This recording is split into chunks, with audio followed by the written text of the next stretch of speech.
Hello, everybody. My guest today is PJ Brownton. He is the CEO and founder of a company called Showpad. It's the second company he's founded. In 2010, he co-founded the mobile development agency In the Pocket and still serves on its board. Prior to In the Pocket, he held senior roles at Netlog and Accenture and holds master's degrees in both communication sciences and international business. PJ, are you ready to take us to the top? Yes, let's go for it. All right, good. Tell us about Showpad. What's it do and how do you make money? Showpad, we're a sales enablement platform. We're focused on, first of all, making sure marketing understands how to influence the sales cycle. So it's about making sure that they can equip sales with the latest materials, make sure salespeople can deliver great presentations, have more value-added conversations, and that they understand how that's driving revenue. And then for salespeople, we're making sales teams more productive. So it's reducing admin time, increasing selling time, making them more relevant, make sure that they can actually deliver the very best buyer experience. We're focused on B2B, 1,000 customers in about 50 countries. Okay, those are paying, right? Not free. Paying customers, okay. Yes. Got it. And just to be clear, so we should think about this like, we all have this problem. We have like 10,000 PowerPoints created over, 2-3 years in the beginning of a company, and we never know where we store them or what worked in terms of closing a sale or whatnot. When we need them today, we don't know where to find them. That's like one big use case for your platform, right? That's a big use case. I mean, from SMBs to big enterprise companies, the same is happening everywhere. Salespeople are downloading content, they're changing slides, they store it on their hard drives. You have Box, you have SharePoint, you have other, shared drives, and it's just a big mess. And Showpad, we want to be the single source of truth for salespeople, making it easier for marketing to create what we call buyer experiences. So think about from simple folder file structures in a branded environment to easily find the content, to really guided selling, highly interactive ways of presenting materials, sharing materials, asking questions to the customer, and then getting to that right piece of content.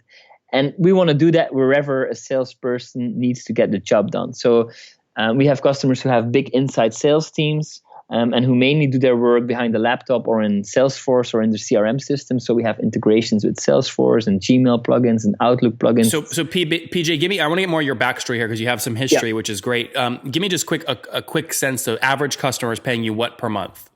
Our ACV right now is about $30K. So $30,000 a year. Yeah, we work with annual contracts. It's paid up front. So that's about $2,500 a month.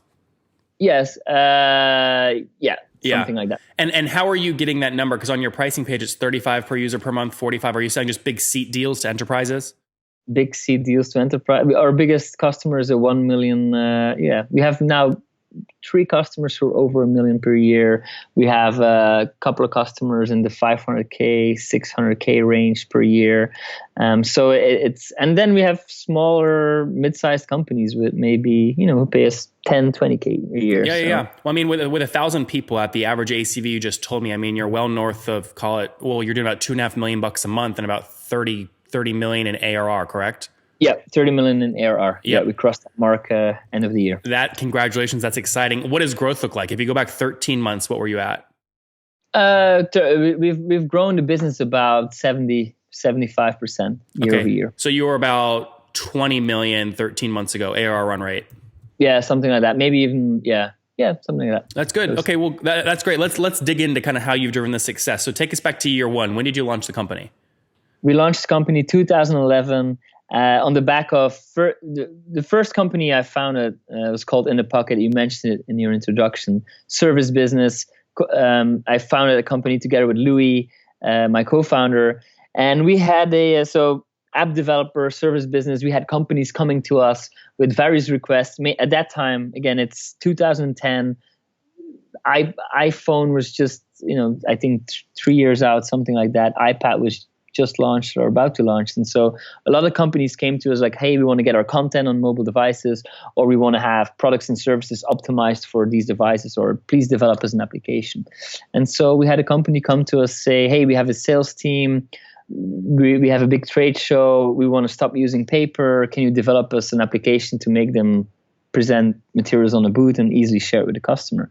And as we started looking into that problem and how that company used content and what the challenges were, we actually discovered like, hey, this is like, it's not just a problem for this company. Like there's many companies that create a ton of content that are struggling with equipping reps with relevant pieces of material. Yeah, PJ. So that makes total sense. But tell me more about the growth though. There's a lot of companies in this space. One that comes to my head immediately that we had on recently is Slidebean, but they're nowhere near your size. You're from all the people I've interviewed where they've given me ARR numbers, you're way ahead of these guys. Why? Is it just who you're selling to? No, it starts with a great product. First of all, so I think we've delivered something that time to value is clear. We solve a true problem for both marketing and sales. So it's not only sales focused or marketing focused. It makes it a bit harder to sell, but your deal size is from the start. From the first week, we had bigger customers approach us. Can you be specific though? Give me name one feature that these bigger customers appreciate that other competitors haven't developed. There's. I think the very first feature back in the day, I'm now talking 7 years ago, was the fact that Showpad was a fully branded environment. You could basically create your own application. At that time, if you wanted to have your own app on your mobile device or iPad, you had to go to the App Store and the whole submission. And companies were creating their own apps, but Showpad, you could through an interface, a web interface, marketing could create their own buyer experience at that time already, backgrounds, own logo, create this really interactive environment for sellers to sell. And it was something at that time, it sounds simple, but nobody had it. And it was quite hard back in the day. Remember, the first applications would constantly crash on your phone and on your iPad. And we're talking here B2B enterprise. We're selling to bigger companies. They don't want to equip their sales team with something. And at that time, we were mobile focused. Now, today, we're a bigger platform and we do more. But at that time, the fact that we had a enterprise grade application, which was super stable, super snappy, simple interface. It had all the content, branded environment. It wasn't like that we had one magic feature that really triggered those customers to buy it. It was the fact that PJ, just to be clear, there's never a silver bullet, but you made incremental changes, 2% changes over time that have added up. I'm trying to identify some of those early 2% changes. What I'm hearing is your hyper focus on mobile early on was a big differentiator. Yep. And that was really the start. Yep. Yeah, for sure. That was definitely a very big difference. So today, in terms of getting new customers, if I asked you, what distribution channel are you dominating? Are you in any kind of Salesforce app exchanges or any kind of channels where you're really killing it? We're in the app exchange. It's not from an acquisition point of view. It's not our main focus. Our biggest channel is just direct sales. We do all of our sales is directly. We don't have resellers. We are in the Salesforce ecosystem. We are in the Box ecosystem. We are in several. We integrate with a ton of content management solutions. We integrate with Salesforce on the CRM side. We're launching our Marketo integration soon, and also going to go into marketing automation. But these aren't driving you new customers. You're just doing it for integration's sake. Yeah, we're doing it for integration sales. Our main channel is just direct marketing. And acquiring customers to our own marketing and own outbound efforts. So tell me more about the outbound. Let's break down the team today and how many of them are focused on outbound. Showpad has an office in Ghent, 150 people here. Then we have an office in which country is PJ? Which country is that? Ghent. Ghent, Belgium. Sorry. Got it. Yeah, Ghent, Belgium. That's where I'm actually calling you from today. So Showpad was founded here, Ghent, Belgium. 150 people here. We have 50 people in San Francisco, about 30 people in Portland, 20 people in Chicago, that's growing, and then 20, 30 people in London. So 280 total, something like that? Yeah, something like that, north of 250, growing quite fast. And then, so on the outbound side, we have here in Ghent, we have about 15 SDRs or BDRs, business development reps, people who do outbound efforts. Their main focus is on bigger enterprise companies. So Showpad we go to market in a mid-market and enterprise way. And so our BDRs here in Ghent target enterprise companies in the EMEA region. Where are you getting the leads from, by the way? Are they inbound leads or they're cold emailing? We typically don't do cold emailing anymore. We've done it in the past. We've seen it's not highly effective.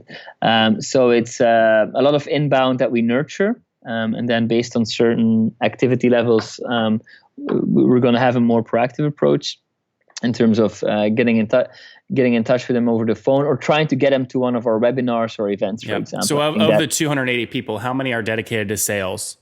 So we have about 35 AEs, or from upsell to new business to quota carrying people, and then we're going to have about 30 probably 30 SDRs or BDRs across both continents. Real quick, diving into a lot of folks that are in the 15 to 20 million range that are listening to the show are starting to really scale their sales. It sounds like you've come up with a formula. You kind of understand how it works because you have 35 quota carrying reps. First off, are they all on the same quota, or is it different depending on how long they've been there? It's a different. Obviously, there's a ramp, and the ramp will be different from mid-market to enterprise. And for us, the ramp for a typical mid-market person will be close to 6 months before a mid-market is fully productive. For an enterprise, it will be closer to a year before you're on full quota.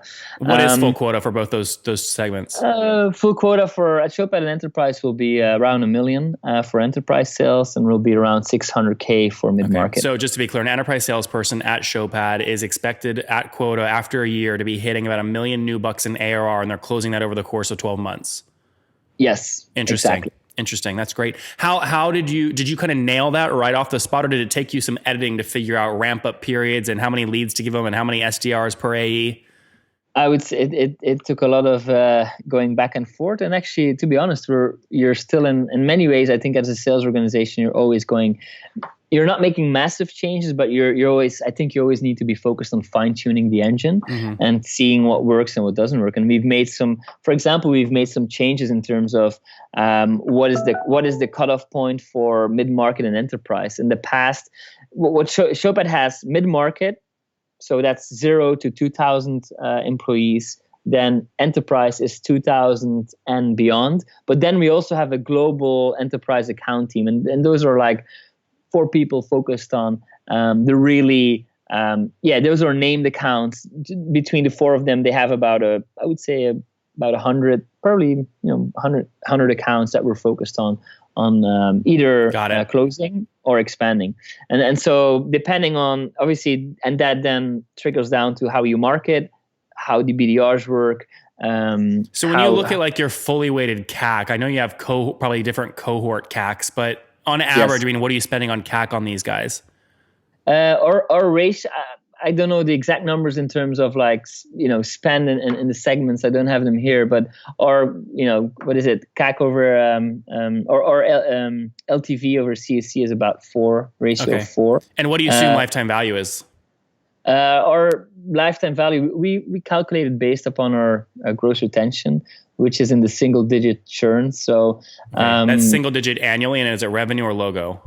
It's a single-digit annually, and that's revenue. Okay, that's good. So, and net retention is 130%, or was 130% net last year. So basically means we're upselling our existing customer base like crazy, and that's a combination of product innovation, and then obviously getting better at selling it.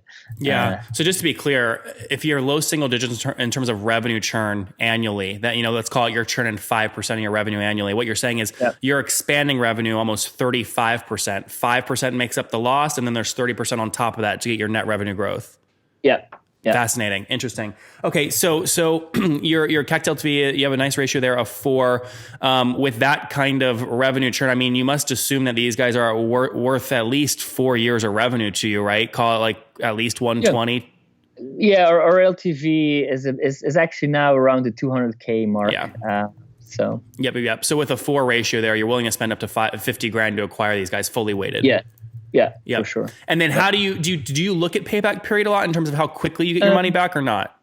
Yeah, we look at it. I mean, now it's it's depending on average across Showpad, it's close to 2 years. So it's in the 1.5 to 2 year range. I think if you would break it down, you would see differences. Obviously, I think with enterprise, you can just you could afford a longer payback because churn is even lower in that segment and lifetime value is way bigger.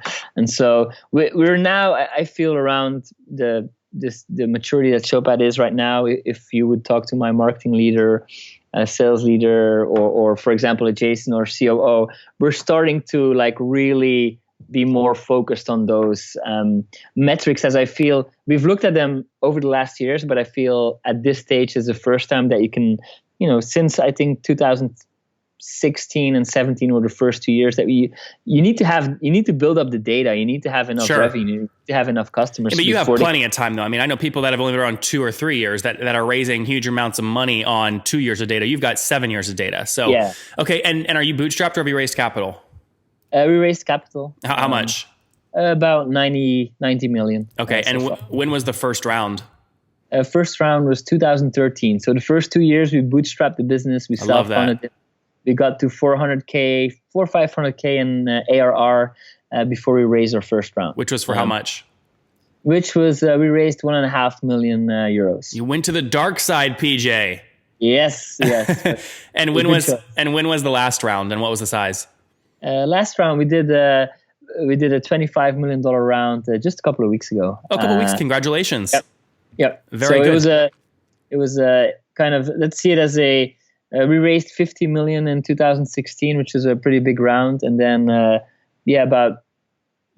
of last year, we got a lot of interest from several VCs who were not yet in the company. They were putting out term sheets. We actually didn't need the money, but we then decided, hey, you know what? If there's this interest and we can raise money at good terms, our existing investor was willing to put in additional cash. Because PJ, sometimes people assume a round where you raise less than the previous round is a negative thing. They assume it's a negative signal. What you're saying is, no, it wasn't negative. We just had extra interest. That was not a down round, right? That was a higher valuation than the 50 million? It was double the valuation that we got the year before. That's great. That's awesome. Okay, good stuff. Let's wrap up here with the famous 5. Number 1, PJ, what's the last business book you read? Last business book I read is was it Give Less Fucks?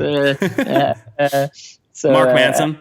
Mark Manson. Yeah, this is the subtle art of not giving a fuck, basically. The subtle art of not giving a fuck. I liked it. So it was chunkable and sizable. Number 2, is there a CEO that you follow or study?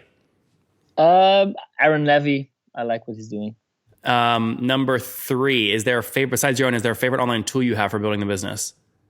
My favorite actually tool for growing the business is WhatsApp. I'm constantly on WhatsApp, just on my computer and on my phone. Number 4, how many hours of sleep are you getting every night? I get about 7. 7? Okay, that's good. And what's your situation? Married, single, you have kids? I'm married and I have 2 young kids. Oh, great. So. And how old are you, PJ? I'm 36. 36. Last question. Take us back to your 20-year-old self. What do you wish he knew? Sometimes you need a bit more patience in life. So. There you guys have it from PJ. Be more patient. He had a lot of successes, decided to go out on his own in 2011, went to about 400 grand in ARR before going out and doing their first $1.5 million round. Again, helping enterprises manage their sales content, their sales communications, really starting on mobile, which gave them a great beachhead in the space. He's since scaled to 1,000 customers, paying on average 30,000 ACV, so doing about 30 million in ARR right now. That's up from about 20 million in ARR just 13 months ago. So healthy growth there, 70% year-over-year growth, 130% net revenue retention year-over-year, about 5 to 6% gross revenue churn. So healthy expansion there. CAC to LTV, super healthy. Ratio of 4, getting paid back in less than 2 years. Scaling fast. PJ, thanks for taking us to the top. All right. You're welcome.